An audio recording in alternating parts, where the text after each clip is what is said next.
Hey there, sweet peas. Welcome back to Friendless. I'm your host, James Avramenko, back once again with a brand new episode. This week I am joined by actor, writer, producer extraordinaire, Andrew Wade.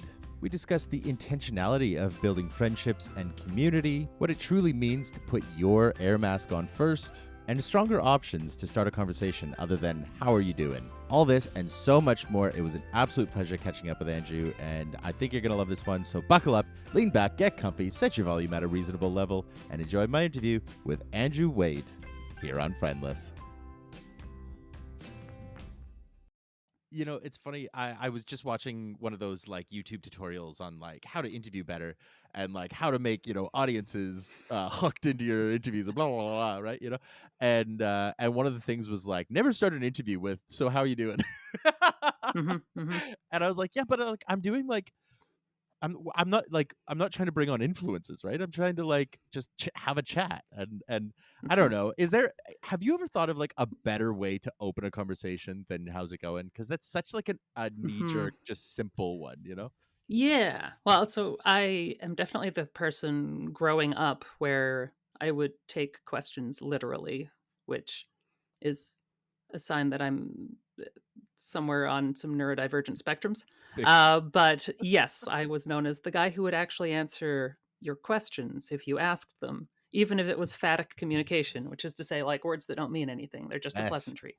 Yep. Um, and so I had to learn, don't do that. Or I had to have like one of my employers once take me aside and say, like, don't tell your boss that you're tired today, even Mm. if you are. Hmm. I like to, if it's actually to open a conversation and not just a pleasantry, ask if there's anything that has given them joy in the last week. Ooh. So I like something that that they're one. happy about. Oh, I Um, love that. yeah, kind of breaks a tendency maybe to like dive into complaining, griping, etc., and just like approach conversation starting from positive, like there here's something I'm super excited about. Yeah. Well, and it's so interesting too that it's like I know for me, and it strikes me that this is more common than not, is that when you're asked how you are, you like I know for me, I immediately do the like mental equation of like, well, actually nothing's okay, and I'm just like always in pain and like miserable and depressed. But how safe is it for me to express that? So I have to flip to, oh, good, and it's like Hmm. and it's amazing that like a question as innocuous and as benign as like how are you is almost always impulsively answered with bad. you know Uh-huh, uh-huh. Yeah, I usually hedge with I'm okay yeah. or I'm doing fine, right? It's that mid-range, so like if it's if they're fine with it, then fine, they're fine with it. Yep. They're like, okay, cool. I was just asking. I don't actually care what the answer is. Yeah. I'm just Yep. establishing that we know each other. Yep. Yep. But whereas if they want to know more, they can be like, oh, just fine, like, Mm, and mm-hmm. like I can either go positive or negative from there. Mm-hmm. Yeah. Oh my god, the fact that it's like a verbal handshake, that's such a funny framing for it. Hmm. um Well, I have my opener, but I want to try first. You know what, Andrew? Before we get into an introduction, I want to ask, what is one thing that has brought you joy this week? Um, a lovely friend of mine in Toronto who I have not actually seen in person in like I don't know, at least half a decade, maybe more than that, maybe a decade. Anyway, um, knows that I occasionally do mascot work, Mm. and so CBC was looking for someone to do mascot work for them here in Vancouver for TikTok videos, and so last week I got to be in a giant Larry the Logo costume and take sunglasses off of the face of Jason Priestley What? Oh my for god. TikTok. And like the whole time, my brain is just going, don't break the priceless wing vase. Don't break the priceless wing vase. Uh, so yeah, when something just random and fantastical like that shows up, that's solely because I've been able to stay connected with people in some way, Mm. shape, or form. Like that's yeah, magical. Absolutely. I love the name Larry the Logo. Like how like what a what a what a like boardroom name is that? So boardroom name, yeah. I mean, he's from the 70s or something, but the actual character, like they're going for very like gritty style esque format here. Which Why do I like feel he's like this is like Recyclon or whatever, you know? yeah. It got like a Um, backstory and everything, you know? so not for the podcast, but if you're watching on video here, I'll just showcase Larry the logo. It's the CBC logo with Oh a my winking face, god. just kind of stretched across his name like George Costanza That on is the like bed. that to me is like an Ian Malcolm, like what's Jeff Goldblum Yeah. sultry lean back, you know? Mm-hmm. Mm-hmm. He's sitting there being I suddenly hear my voice. Like the most Canadiana voice, right? Yep. You didn't stop to ask yourselves if you should. You just asked if you could. you know? Mm-hmm. I'm sorry. My brain's making very ADHD connections. Anyway, I always try. My normal entry to the Yeah. interview is a very blunt question of for So listeners. sorry. Before we get there, you Mhm. haven't said something that's brought you joy this week. Well, okay. I was gonna say that's a struggle, but I can think of one. My work hours changed as of this Monday. So I've been working for a company that is based in Ontario since April, and because of that, I've been working Ontario hours. So I Oh. have been working 6 a.m. to 2 p.m. Monday to Friday Mm. for 6 months, and it has done a incalculable toll on so many elements of my life. Mm-hmm. But as of this Monday, that has changed to be a much more manageable 8 to 4 for me. Nice. Yeah, so I'm feeling very good about that. I get to sleep. I get to be up a little bit later. I get to be a real big boy Mm-hmm. and stay up till 11 Mm-hmm. o'clock. So Yeah. I've one of my like dear lifelong friends works in radio, and yeah, for mm, the longest time he's been working like the morning traffic reports, and I get he's just like cool if you want to socialize with me, I've got a couple hours in the afternoon here because literally. Yeah. I'll see people for, like, an hour at, like, about 3, yeah. and then it'll be like, "Cool, we might hang out on the weekend. I might just have to hibernate because I'll be exhausted, but, we'll see." Hmm. Yeah, it's brutal, but it's changing, and the work Great. makes it worth it, so, I love the job, right? Hmm. So, but, Wonderful. yeah, All right. so, for listeners who may not be familiar with you, if they're just, if they're just subscribers to the feed or if they just haven't crossed paths with you, I always love to put a very blunt question to the guest of who the hell are you? Yeah, my name's Andrew Wade. I am a theater artist, which is my way of saying I try to get people to pay me to do anything relating to theater. So sometimes I write things or act in things or stage manage more recently. And sometimes that's theater adjacent work, like being a mascot for TikTok videos. Uh, and I otherwise my main source of my meager income is I'm executive director for the Richmond Arts Coalition, which is a small arts nonprofit that we are an advocacy group basically. So I apply for grants to pay local artists to do things and talk to politicians to try to get them to give money to the arts. Amazing. Holy shit. Um it's one of those like oh god, those funny little like advocate positions are like in my experience they're so fun in theory and then like crushing in execution. So I really do tip my hat to you, but because you are very needed, but also like also I'm so sorry, I mean, my life in the theater world and auditioning and all that has, I feel like, helped me to be able to have conversations with people and get a lot of friendly no's. Yes, yes. It's funny. I was just talking the other day about the sort of like the politics of the audition room and the sort of like the really weird undercurrents of like um when you're waiting to go into your audition and the sort of like the dynamics that happen with everybody who's sitting around and like trying to be friendly but also are all in direct competition with each other for the same job. I'm wondering if you would like what's your do you have any like any sort of experiences that spring to mind when you think of Mhm. that, or anything like that? Yeah, I mean, I feel like I fill my life with too much stuff, which is helpful because if I am do end, like get into an audition room or something and someone else gets the part, I'm like, Mm, cool. That means I have more room for the other things that are on my my shelf and my to-do yeah, list.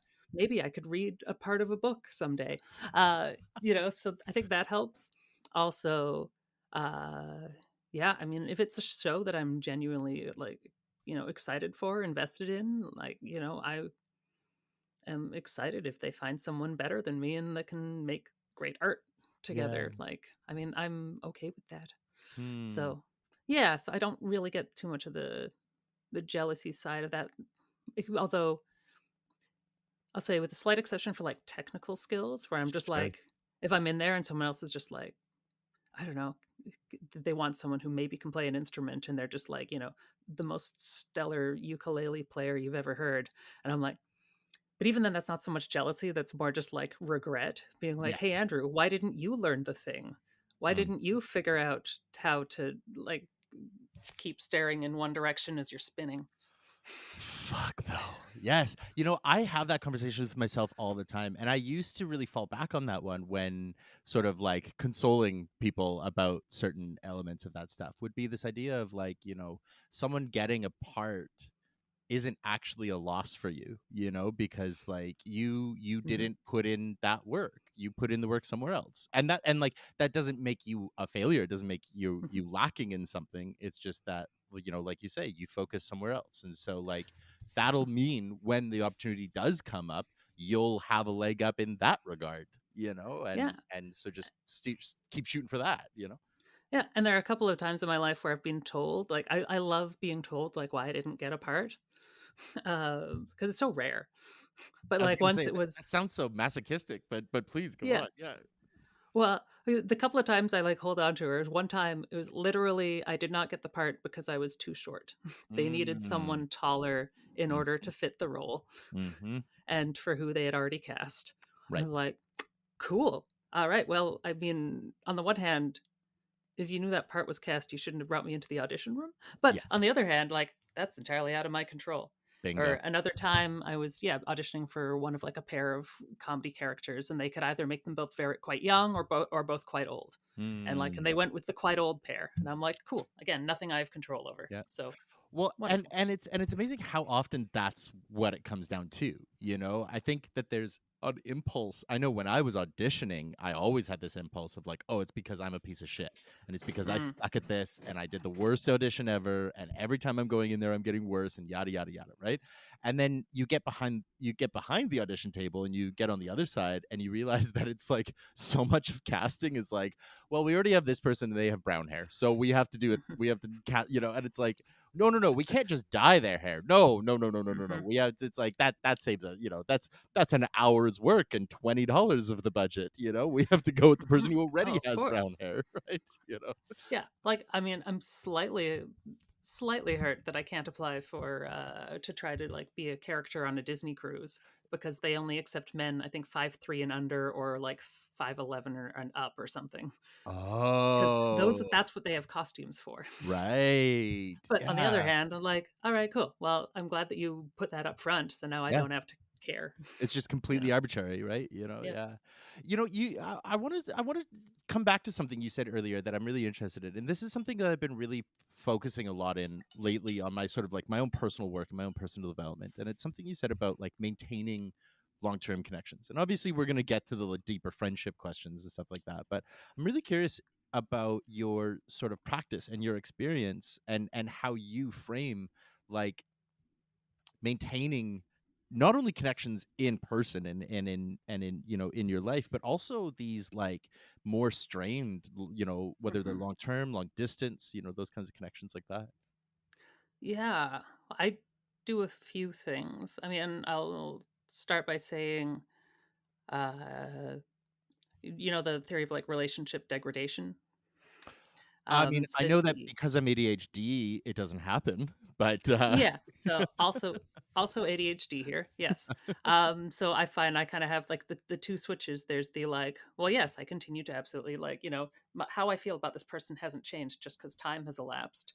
Mm-hmm. Or there's the alternate of also just memory wise. If I've completely forgotten someone because we had a really nice conversation once, but it hasn't like, and the flashcards haven't been put up in front of my face often enough, Yes. then it's either like, yeah, I've maintained my exactly how I feel about you, or I've forgotten you entirely. Mm-hmm. Mm-hmm. um, so with that in mind, yeah, I like to try to put myself in front of people somewhat. So like on like my Facebook feed, like I was doing just a daily personal practice of like gratitude, just like great stuff today. What was some great things today? Mm-hmm. Mostly that was that I could try to keep those things in my head in like the last like half hour or so before I was going to sleep. Because I would find I would wake up happier if I was thinking about those things instead of dwelling on the 3 a.m. glums, the Mm-hmm. anxiety causing things that like to creep in there. The devil's So hour. anyway, yeah. So I just started putting those on Facebook. And then as a result, people have been more aware of what I've been up to in the world as well. So that's been one way to get myself in front of people. And then otherwise, I do have probably for about a dozen people now in my calendar. I have repeating like message X person that I want to keep in touch with because I'm like, Mm-hmm. some people do have relationship degradation. Mm-hmm. Also, if something's not in front of me, I will forget it's an option, including Mm-hmm. friends.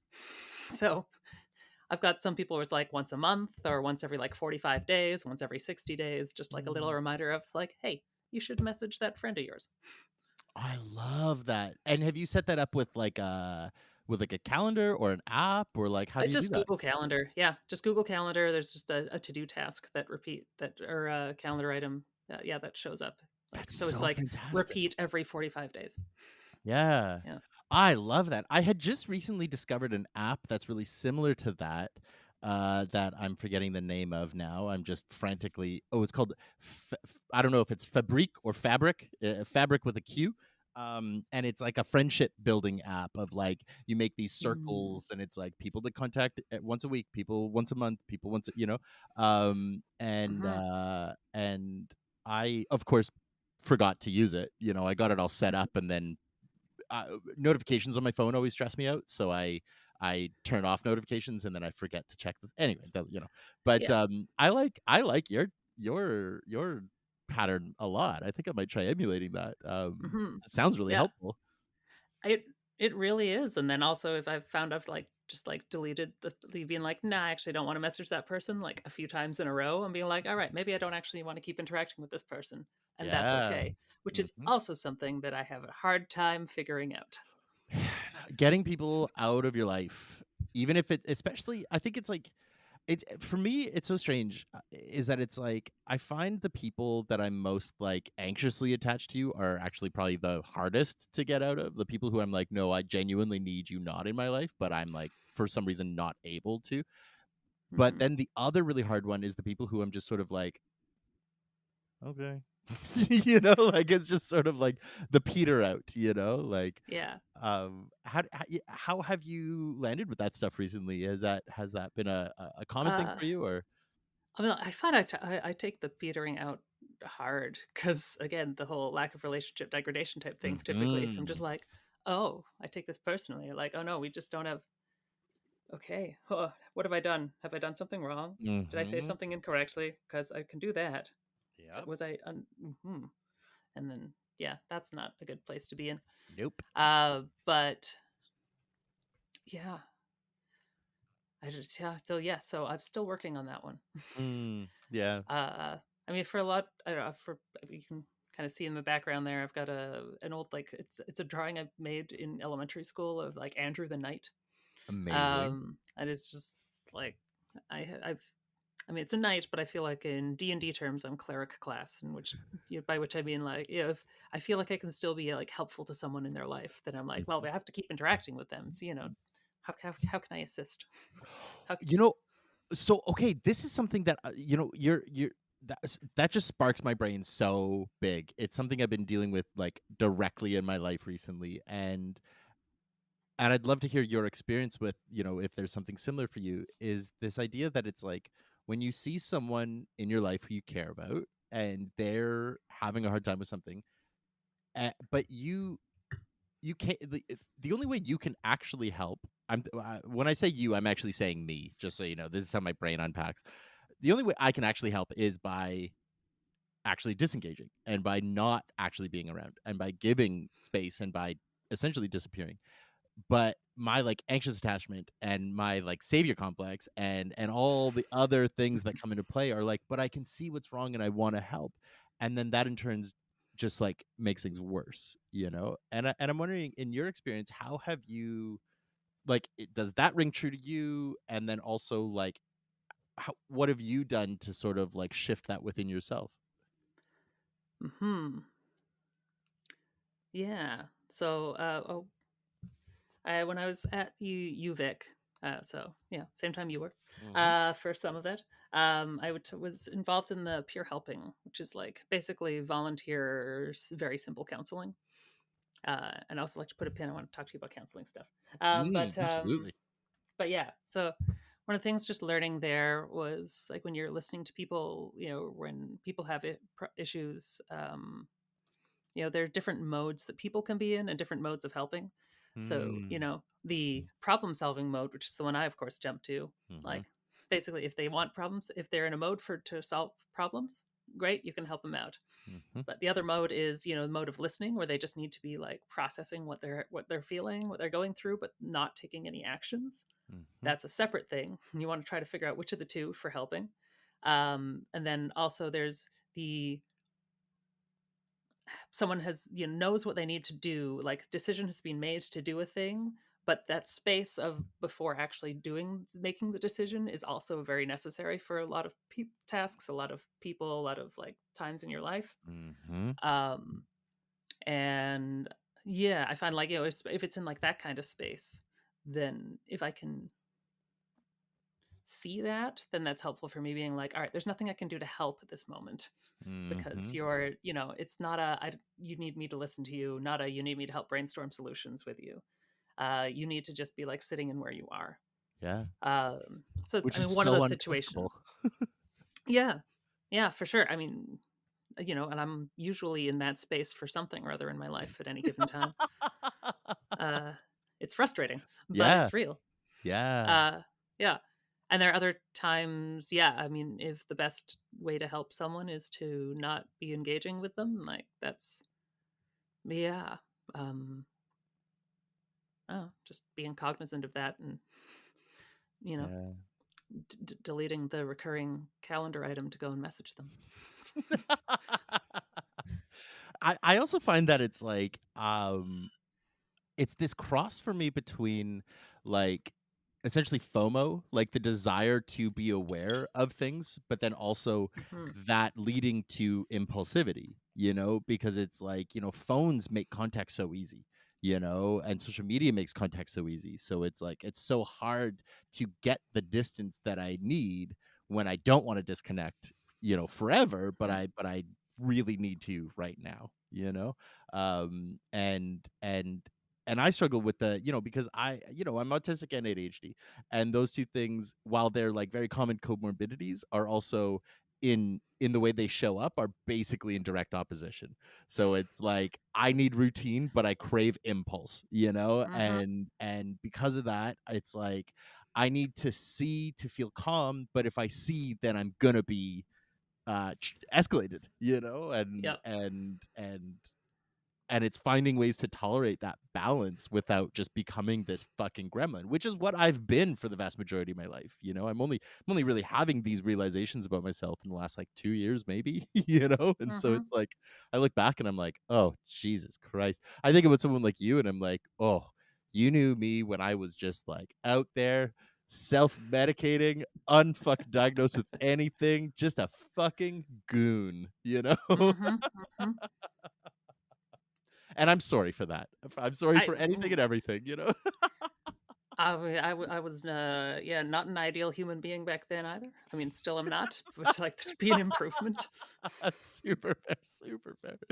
Um, Uh, you said something real quick though. You said you wanted to pin something about counseling. I'd love to hear what that was about.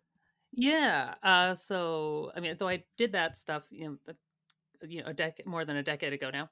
Um, just recently this year ended up doing about a half dozen counseling sessions. Part of that was I mean, I do my own shows in fringe festivals. I've done like 27 fringe festivals in the last decade in different cities. And Anyway, so one of them was going to Toronto to go and do a two-hander with someone who knew the show very well and was like, "Hey, we should do this show together." But was also my ex-girlfriend, and it was a show where Ah, my character gets abandoned by her character every show. So I was like, maybe I should do some counseling before and after, just in case. Anyway, long way of saying, so I did like a half dozen sessions over the last half year, and I find like super helpful to like be talking through things, especially things I don't feel comfortable talking about with other people, mhm, in a safe place, all of that. But also, I found if I had like two counseling sessions too close to each other, I'd get frustrated because I'd be like, nothing's changed. I'm still mhm, stuck in the same spot I was last time I was here. mhm. And if you're someone who, has more, has, from listening to Friendless, more Mm, regularly been going to counseling for longer and so forth, yeah. yeah, like, what do you do with that feeling of like, am I, yeah, that lack of progress feeling if you in the room like that. I'm so familiar with it, and actually, you know what? You vocalizing that kind of clicked a few things into my brain. Sometimes I don't like sometimes I don't realize something I'm doing something until it's pointed out in someone else or pointed out to me, you know? Hmm. Um, um, the way you said it was much more gentle than the way sometimes it's explained to me, which is fine.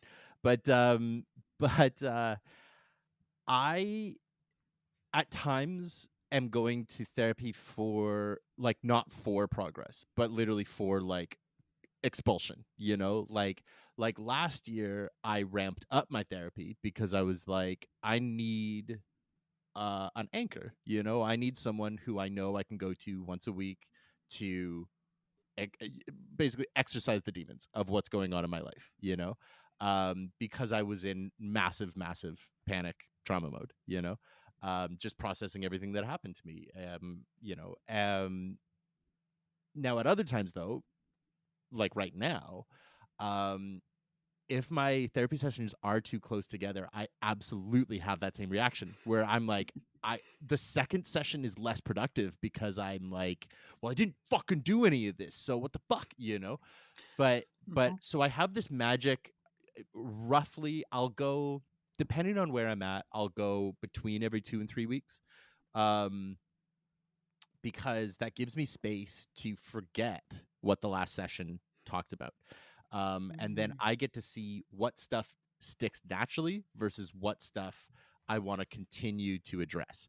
And I think because I'm really lucky. I have a therapist who I've been with for I think over 3 years now, the same guy. And Hmm. so I have a really deep trust with him and I have like a level of intimacy with him that is very hard to find. It's something I'm trying to find in other connections. I'm trying to find in friendships and all those things, and it just takes time. And so like I think for me therapy is less about progress in general. It's less about the week to week. It's more about the year to year, And even then it's not even about that. It's I've talked about it on the show recently about like therapy isn't to fix you because you're not broken. Like there's nothing broken about a neurodivergent brain. There's nothing broken about a traumatized brain. There's nothing broken about brains. There's just stuff that we routinely do that we notice doesn't help us out as much as we'd like it to, and so for me it's not about progress so much as like taking the energy and the thoughts and the behaviors that are already there and channeling them in a more helpful way for me day to day, so like taking angry James and instead of letting him be angry at James, take angry James and let him like protect me, and be like, fuck no, you don't get to fuck with my mood today because I'm happy all fucking day no matter what, or whatever it's gonna be, you know? Mhm. Um, so to me, it's less about like looking at progress and more just like trying stuff that works, and then if it sticks, great, and if it doesn't stick, sort of like figuring out why it didn't stick and then seeing if it was even worth sticking.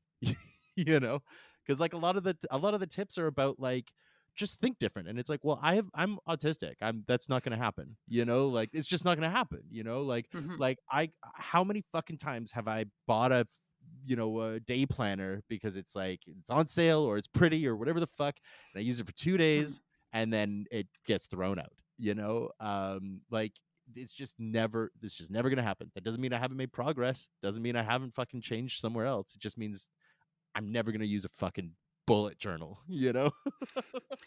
Yeah, I tried one. I tried. Yeah, yeah, yeah. I hear you. RIP. Yeah, and like what works this year might not work next year, Bingo. especially if you're the ADHD brain where novelty is helpful. Exactly. Yeah, I definitely any kind of like productivity plan type thing I have, I'm always like I got to cycle through to something slightly different every once in a Yes. while. Yeah. But I like hearing that idea of sometimes therapy could be like problem solving or like trying to that kind of growth, and sometimes it's just how can you take how you are that week and focus it in a Mm, different way mhm. so you're not changing who you are, you're just adjusting your, I guess, mindfulness around it a bit. Yeah. So much of the like it was really interesting actually, especially like I'm so happy to have been able to work with this same guy as long as I have, because we're now at this stage where I get to see like stuff he was sort of testing out with me at the start that I was clearly not ready for. And now we're coming back to it and I'm like, "Wait, you had me do this in our like third session." He was like, "Yeah, I shouldn't have." You know? But just like, not because it was like bad or anything, but because it was just like it was too much, and Hmm. he had me doing things like personifying emotions and getting these different versions of myself to talk to each other and thank each other, sad James thanking angry James thanking, lazy James, whatever, and recognizing that every one of those roles played a really key protective measure for me, like recognizing that there's no such thing as a good or a bad emotion. There's just how we enact those emotions, Anger is Hmm. really good. It's really protective. It also can lead to violence on other people, which is not good, and Oh, so it's yeah. like it's not the emotion that's bad, it's the actions that come out of it, and so now we're back on this stuff where we're shifting the roles of I keep on focusing on Angry James because he's been very loud, especially recently. So Mm. I'm just trying to make sure he knows he's seen, he's heard, it's okay, he is thanked, but he can also take a coffee break. Yeah. I used to describe myself as someone who like I was angry as a kid and like through like high school and such I like changed and just like lost my anger to a certain Mm. amount. Hmm. But also like I can, it's just less likely. I think it gets channeled into other emotions all the time. Yep. But it does also mean I very much a frog in boiling water type person, by which I mean Exactly. like the frog in the pot where I'm just like, this is fine, no matter where I am. And This is suddenly okay. it's not. Like, and I'm just like, but normal, yeah, like I can live in like a this is fine for far too long. Yep. Whereas, it has caused me to feel I need to like reach out to other people and make sure I stay connected with other people who have strong senses of injustice and like, Mm. Hmm. no, these things have to change. Yep. Just as a balancing force. Yeah. So that I'm not, Yeah. yeah. So, yeah, yeah, yeah, yeah. Well, I and the appreciate role that. the role of anger in my life has been protective for so long, Hmm. um and I want to channel that impulse into good, I don't, not for righteousness. I don't believe in righteous causes. I don't think anybody can be righteous, Mhm. For good, but I mean, God, I'm spinning myself out on this because it's like, I mean, good is like, I mean, for myself, because I can only do good for myself. That's the only person I can do good for, and I think one of the things that fucks us up about like something like social media is that it ramps us up and it ratchets up our emotions, and then it also makes us like impotent and powerless, because we're just, all we're doing is sitting on our couch fucking scrolling a little piece of glass. That's it. We're not actually Mhm. interacting with anything, but we're suddenly so fucking dysregulated about all the craziness of the world, and then we just like put it back in our pocket and go get a sandwich. I don't know what the fuck people do, but like it's Mhm. so Mhm. weird. Yeah, there's a lefty podcast, Sandy and Nora. And again, being the frog in boiling water, I'm not like always 100% with them, but they do like a lot of the time I am, and I appreciate their just being like trying to pull my own Overton window Hmm. more over, etc. But yeah, they talk about frequently just how I mean they're social activists, and trying to get activism happening and people engaged requires humans in the same room engaging with each other. Yes. And uh yeah, it's kind of, it's so easy to, I mean, not even like satisfyingly, but like placate yourself if you are trying to like change the world by, Hmm. the couple few little posts on social media and then get distracted by something else. Yeah. Whereas real change requires, movements require more than that. They require more Physical. in, yeah, more physical Yeah. engagement. As far as I'm concerned, and this is a deep oversimplification and a little too pithy even for my taste, but like nothing will change in our society so long as smartphones exist. Like it's just, it just can't. It can't, because we'll always get distracted, So long, like there's no such thing as free speech if the same platform you're being free to speak on is being run by the people who are actively stamping down those movements. Like Mm, that's not your platform. Look at what happened to yes. Twitter. That wasn't the people's voice. Hmm. Instagram is not your platform, it's someone else's, and they just allow you on it for a bit. Yeah.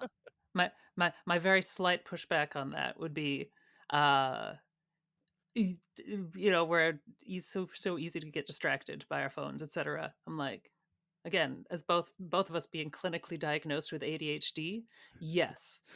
As long as ADHD people have their phones with them, it'll be very difficult for ADHD people to do to Yes. like follow through on change. Yes. Uh, Yes, but you're but I totally firmly believe there are, the neurodiversity of people. There are people out there who will not be so distracted by their phones that they yes. can't follow through. Yeah, that's just my thinly veiled threat. If I get me 15 milligrams of Adderall and take my phone away, and watch out, world. Love it. Yes.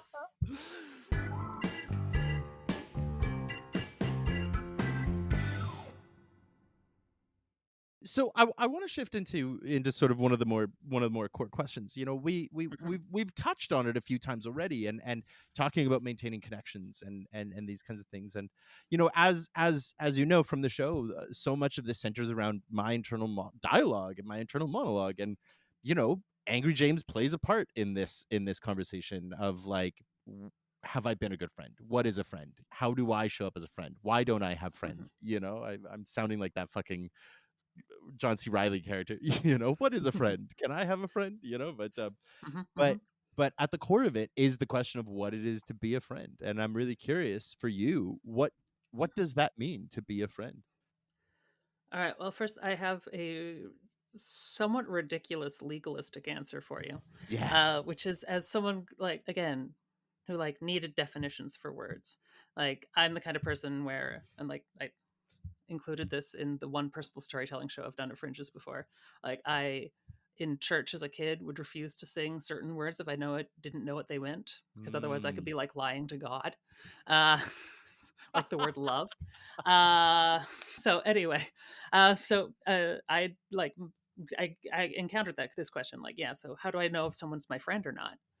And my definition growing up, and still kind of to this day, is a friend is someone for whom we have intentionally met up for the purpose of seeing each other. Mm. It's like such a specific, like objective thing. Like, yes, it wasn't that we both happened to be at the same parties. It wasn't that, we both happened to be on the same, like, team playing a sport or something. It's like, no, no, we intentionally were like, hey, do you want to meet up and chat and we'll go do a thing or something? I'm like, Mm-hmm. cool. Then you are no longer my friendly acquaintance. You are now my friend. Mm-hmm. Uh, and having that definition in my brain is partly what made it hard to like lose friends. I'm like, but we met the definition. Yeah, but I chose you. Yeah. I don't understand. Um, so it's a very silly definition, but I also mean, I love it. kind of worked. I mean, I was gonna say maybe it's the neurodivergence in me, but I hear that and I'm like, yeah, spot on. That's perfect. Yeah, yeah, you know? great, great, wonderful. Uh, yeah, but more specifically, yeah, I think it does involve, oh yeah, be folks who are able who wish to support each other, Hmm. um, in on an individual basis as opposed to a communal basis. Hmm. Yeah. And for you, what does it look like for someone to support you? I guess is I mean, we can talk Mm. about supporting others, but it's like I'm almost realizing I've been asking the question wrong for a long time of like what does support look like for you? That is a very good question. Um, I feel like I orient my so much of what I do around like not wanting to be a bother to other people or not wanting, like being like Yeah. so much like being very mindful of other people in that way that I don't ask for support as much. This is probably why most of those 27 fringe shows have been solo produced, performed, everything's. Uh Not to be a bother or anything, but Yes, yes. No, no. And like my main job with the Arts Coalition is mostly me, occasionally other people for specific projects, and then my 9 volunteer bosses. So in a way, it's like I'm running a solo business. So there's yeah, elements of uh, how do I have folks support me? I mean, if they can get me to like go to bed after my ability to make choices has ended for the day, that would be nice. Hmm. Um, Mhm. Also, I mean, I have a lovely like flatmate who likes to cook. So Mm. like specifically like, hey Andrew, you haven't eaten today. Have some food. Yes. That's Yes. super helpful. So I guess like helping me fill like the physical needs that I Mm. just put off, I Mhm. guess, or Mhm. don't pay enough attention to is a wonderful way. Being a sounding board, being someone that I can help, because that helps fill my self worth if I'm helping them. Uh, Big time. so yeah, being able to support other people, I guess, it helps support me in my own mental state. I love Uh, that. I yeah. love that. Oh man, I just like yeah, no, I'm loving that. I'm trying to kind of like just take it in because it's like it's just really sweet, and it's very. I think I heard hearing you talk about like not wanting to be a bother. I just like it's interesting hearing it said aloud from someone else because it's like your needs aren't a bother, and yet at the same time too, it resonates with me because I'm so familiar with that impulse too. hmm I'm So it's hitting me a little hard. Yeah. Like a simple example of that that's come to mind recently is yeah, someone I've been dating, they're very aware of when people like sidewalk chicken because they're them being someone who is not like powerful white cis male, da, da, Mhm, da, I own the sidewalk, etc. Like, mhm. it bothers them. Like they notice that like other people aren't getting out of their way type thing. Yeah. Whereas I just automatically am like, well, I'm going to get out of their way before they even know that I'm there. Like, I'm Yes. happy to walk on this grass here so Yeah. that I'm not, because if we get too close and then I move, then like they're like, they've had that moment of like, oh no, Mm. um, right? And I've already bothered them at that point, and I'm Yes. happy to just wait to step onto the grass there. Yeah. So I'm eager, and I like the game of like weaving in and out, like liquid form through people. Like I will make way for all of you. This is fun for me. This is great. No one's bothered. Also, my alternate version is me like being lost in a podcast and not noticing anyone, in which case I'm the a-hole who's just like walked straight through the sidewalk. Sure, sure. And I'm like, so I feel like I got to balance it out a little bit. but yeah, but compare that to like person I'm dating where they're like, yeah, they have that sense of like justice of Mm. like, no, like, other people need to, they need to know that they should get out of the way.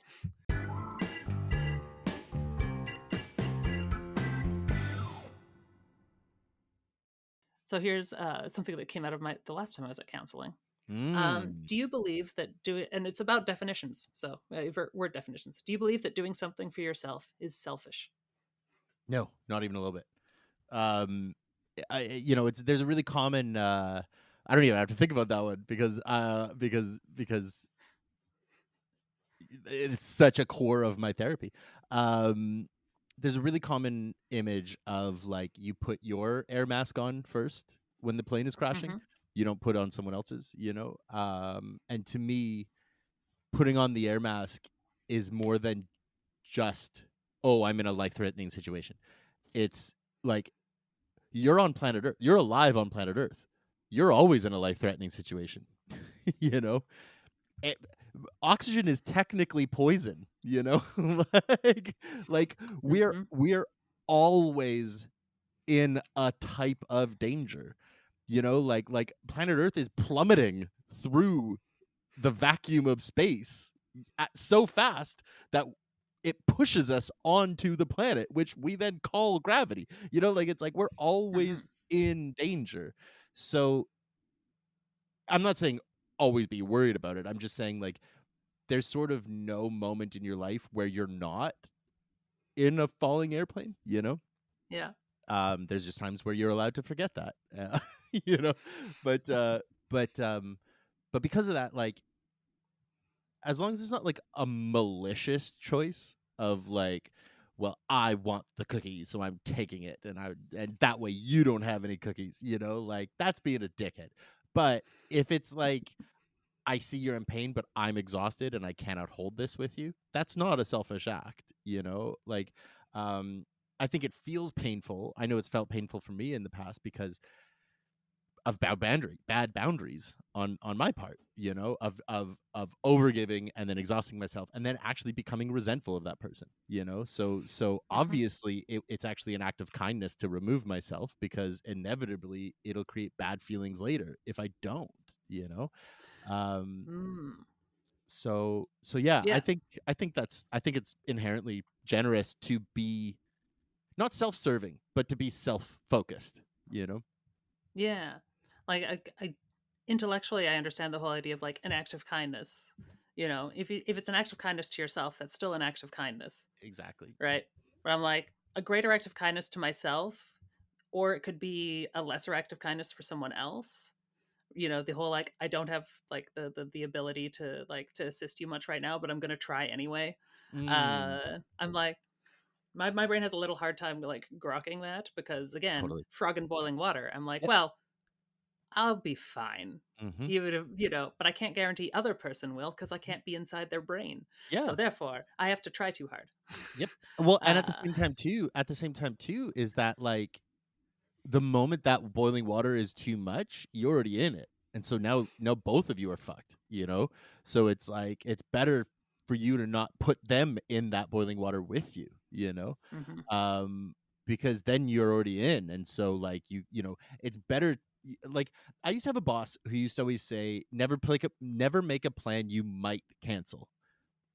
So because she would always say like if you're gonna do it, be true to your word, but if you think you won't then don't. Like it's always better to just not agree to something that you might cancel later than mhm, to like be wishy-washy. And I think that that's a part of the same thinking of like if you think you might not be able to hold all of it, don't hold any of it.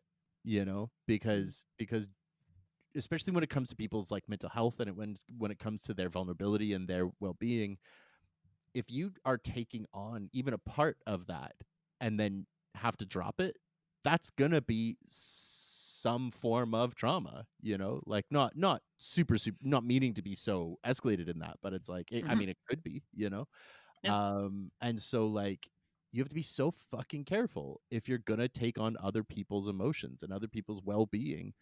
Um, and I think I know I've been careless, and I think a lot of people are careless. And I don't mean to be calling you this because I do this all the time, Mhm. but I do think that that is careless to know that you might not be okay, but to still like stiff upper lip it and grit through it. You know what I mean? Yeah, I mean, I got those at least 500 years of English people in my background telling me to stiff upper lip, yeah. So, Exactly, exactly. And what did the British Empire lead to? Imperialism, you know? mhm, mhm, mhm, Like, mhm, mhm. you know? That's why we still got now we have fucking King Charles on our money someday. I don't know. I don't think he's been updated yet, but he's gonna be. And like, Yep. fuck that guy, you know? Yeah. I posed that That's what question. stiff upper lip gets you. Yeah. But I posed that because we were talking about counseling. I was like, that was like one thing, yeah, I'm like, that I'm working through because I had that question posed to me. Is doing something for yourself, do you believe doing something for yourself is selfish? My mm, immediate instinctive answer was yes. And then my mm, pause, think about it for a moment, answer was yes. mm. So, I love it. I love it. Um, yeah. building out from the question of the friendship, and this I think really Hmm. actually ties into this question too. Eh, in this new season, I've introduced this new concept talking about community and what community means. Hmm. And you know, we've been a part of the theater community. I'm r- reintegrating myself into the queer community. After years of essentially recloseting myself. And and you hear a term like community thrown around a lot, and I've become almost deaf to it in a certain way. Um, and I'm really trying to figure out it's another word like friend that like I'm trying to figure out like am I a good community member? Do I show up in community? Like what does that even Hmm. mean? And I think to start is to ask what that word is. And so to you, what does it mean to be in community? Hmm. I specifically the phrase being in community with people, to me resonates a lot with, again, growing up, going to church and such. And, so I'm not religious now. Like I don't believe in the fundamental mythology and such. But I also have a hard time, like, um, completely like railing against like against the concept of religion. It's partly because of that community aspect where I recognize that for a lot of people, like, people, for the most part, people do things because they get something. There's some sort of benefit they're finding, whether it's wholly beneficial, wholly helpful, can be debated. But being in community with people there means that there are people who you may not know at all. You may be like introducing yourself for the first time. You may just vaguely see them. They live somewhere near you, but because you're in community with them, you feel like you can sit down with a coffee after a sermon and have like a deep, meaningful conversation with them Mm. about issues that require a kind of intimacy, um, Mhm. that you wouldn't have with just like random person on the street because you're together in community with them. Um, you're automatically part of the us if there's an us and them.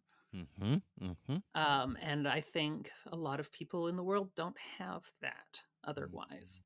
Mhm. And that leads to a lot of people who need therapy. Uh, Yep. so I guess that's one definition of being in community. Um, yeah, I've been trying to ponder like difference between like a community versus a culture. Yeah. Yeah, because like a culture has like,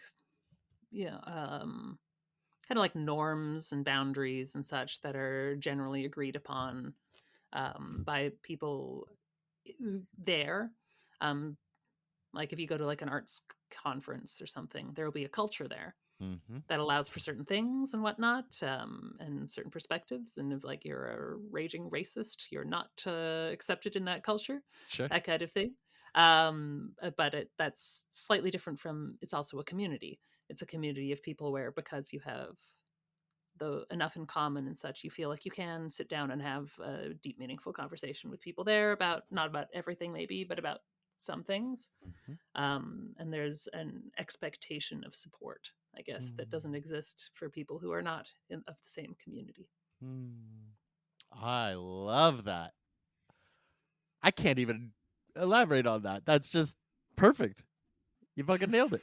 You nailed it, Andrew. Question Ah, answered. Question ah, answered. I never have to ask that question again. this is yeah. I'm the person who likes to find definitions for things. So Love it. Love it. Love it. yes. Um, how do you find yourself building community? Like, how do you find like? I've been posing this question recently of like, how do you make friends? Because I'm Mhm, 36 and I have no friends. But it's more about. I think it's deeper than that. Of like, yeah, how do you make friends? How do you build a community? And how do you find yourself build like showing up in mhm. community? I mean, I think there are healthy and unhealthy ways to do it. You know, some people, like political, there are people who build communities through politics in, ways nice and mean. Some it's totally possible to build a community based on othering other people. Mm, Like, hey, look, we're the us because look at those others over there. You're not one of those others, therefore you're one of us. Now we're a mhm. community. So that is one way to do it. I don't recommend it. Um, Otherwise, yeah, I mean, just bringing people together to collaborate together on things, I feel like helps create community. Uh, I mean, it's harder to establish community if it's a speed dating scenario type thing where you're just like, here, two people talk. Yep, I'm yep. like, great. But if you can figure out that, hey, you say your culture matches in terms of norms, etc., through creating a theater show, through playing a ball hockey game, whatever, through going to a pro wrestling show, Yes. then that helps. Uh, that said, yeah, I mean, building communities larger than just like one-on-one conversations is something that I'm still working more on, and I guess Mm. part of that is because of just how my brain works.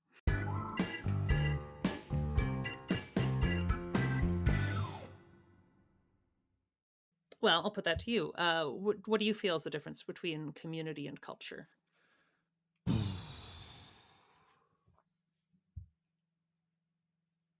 I think that culture isn't safe. I think that's where it goes for me in my brain is that culture also like culture isn't people. Community is people and culture is things that people do. Mm, Like culture is art, but art isn't people. It's just something people do. I think I don't have a clear definition in my brain or a clear delineation, but I guess in a sort of a boiled down way, it's that like community is people and culture is like things, whether that's ideas or objects or even behaviors. Because I don't necessarily see like people as behavior. People are people, and then people do things, and they're sort of different. It sort of stems from that idea of like you're not your thoughts. Like there's who you are, and then there's what you think, and those are actually separate beings. Um and hmm so when it comes down to like culture to me, yeah, is like artifacts. And sometimes an artifact is a thought that gets repeated, and sometimes an artifact is a water bottle, or a fucking statue or whatever the fuck it is. Whereas community is like essentially a chosen group of h- likely friends. Friends could be a tenuous word, but like it's a community of people who are choosing to be together, whereas culture is what happens when a bunch of people get together and do stuff. hmm um and it feels less safe to me. Community evokes a word of a sentiment of safety, and culture doesn't necessarily hmm evoke safety for me. All right, so follow up. Sorry, just tying on to Yeah, that. yeah, fuck yeah. uh, do you feel either your definition, your feeling for community or culture, have an element of like morality, even like, a non-religious morality associated with them? Like, do you feel, you know, either one? Yeah, you can have. Sorry, however that responds to you, Yeah, no, resonates with you. it's an interesting framing. I really like it. It's tough to say. I think I try personally. I do try to dismantle moralistic thinking in my process. I understand why people do it, and I don't discourage others from doing it, but I don't personally find it very helpful for me. Hmm. Um, which some people might find immoral, you know? But I I try as best I can to frame stuff out of a morality spectrum. It's like it to me.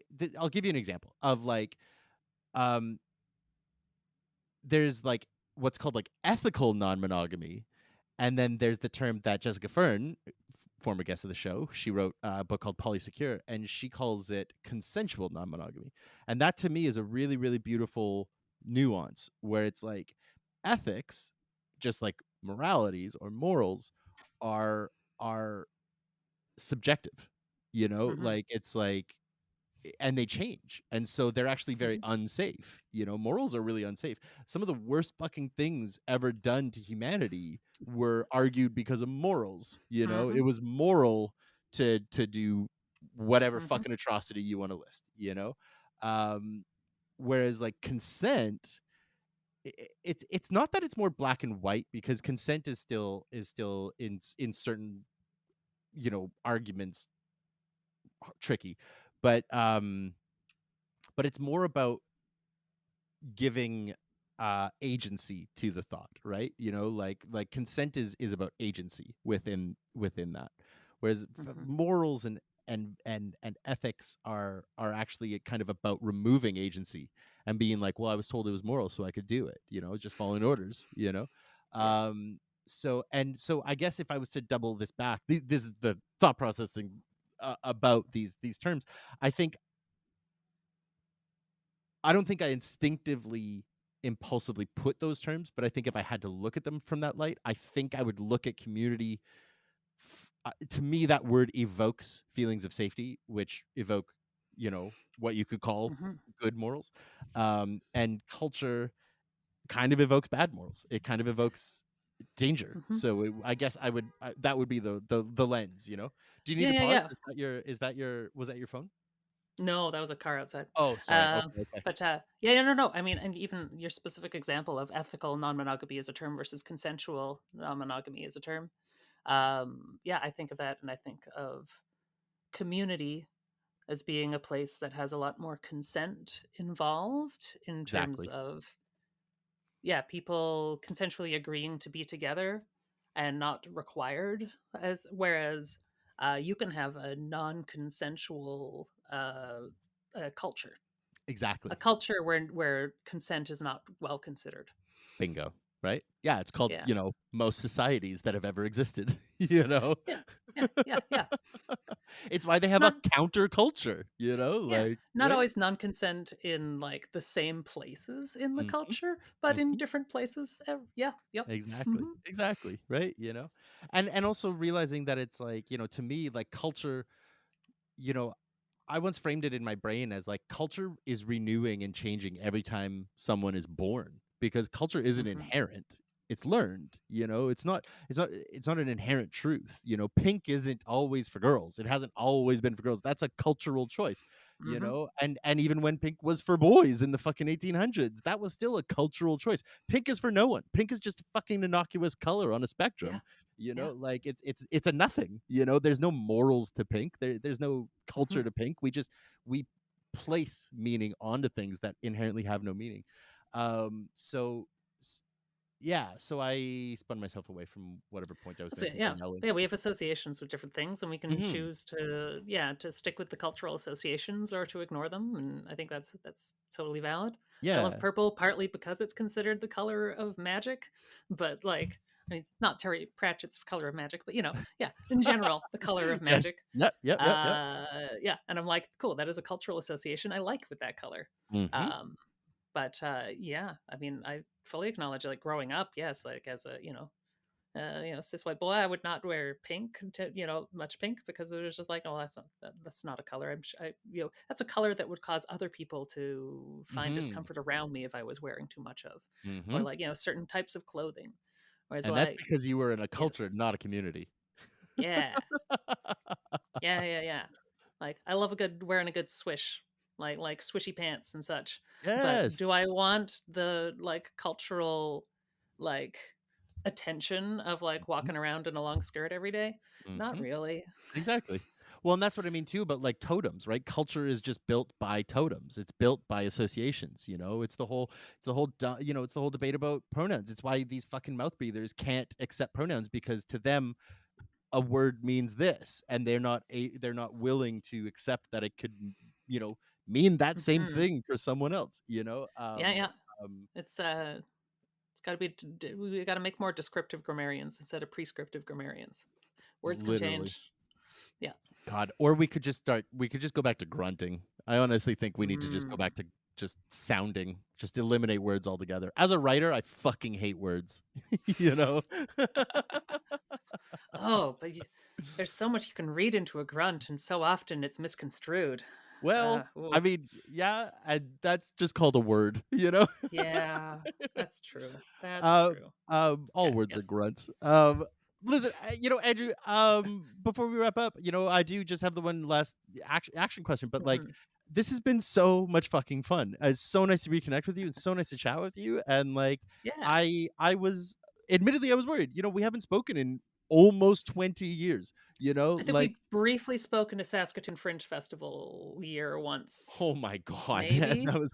I I mean, think briefly. maybe. I mean, and even then, I was so fucking dysregulated for 4 years straight there that like Yeah. I apologize for not even remembering it. That sucks Oh, of it me. was it was also a brief interaction, so yeah, no Fair, worries. fair. But yeah, it's like it's been so long, and I was just like, yeah, I was worried, and I didn't need to be, because you are amazing. You're charming and you're engaging and you're so funny, and I and insightful, and I just like thank you so much for coming on and chatting with me. This Oh, has been such a pleasure. thank you for talking through my therapy questions. Yeah. Yeah, Well, yeah. I just Being have excited to see a Paul Heyman. Appreciate that. I just have, I really value people who are willing to talk about this stuff openly, because it's not Hmm. easy, and so thank you for that. Oh, Um the very last question. I always like to leave listeners on a little actionable step, and I'm curious if you have one thing that they could try doing to be a better friend this week, to either to themselves or their community around them. um, yeah. Well, aside from the go make some calendar items for people that have relationship degradation and stuff, so you can, or if you forget to interact with humans and it's helpful for you, make sure to do that. Otherwise, approach your friends with curiosity, with a desire to know more about what's going on in their lives. Because, yeah, everyone can use a friend who's excited to find out what's going on, and yeah, support in that way. I love it. I love it. You heard it here first. Go, don't be a dick. Yes. Andrew, is there anywhere you would like listeners to find you? Do you want to stay mysterious, or Hmm. do you want followers, or what would you like?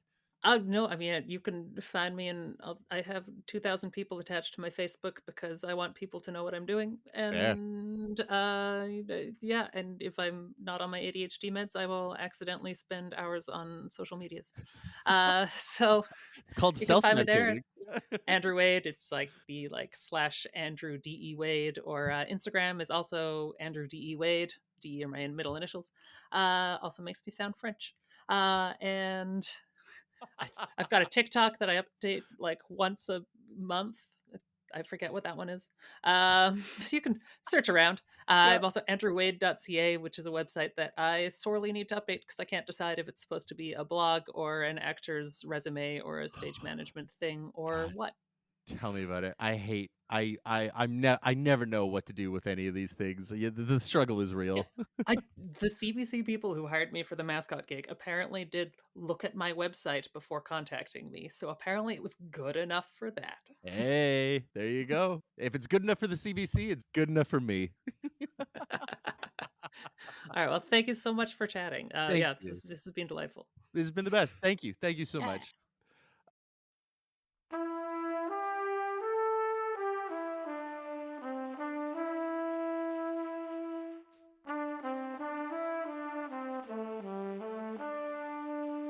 And that's it.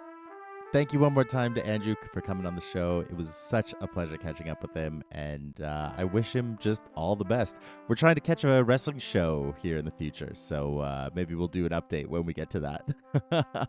If you like the show, please be sure to leave a 5-star review anywhere you listened. It helps me out so much, and it's completely free for you.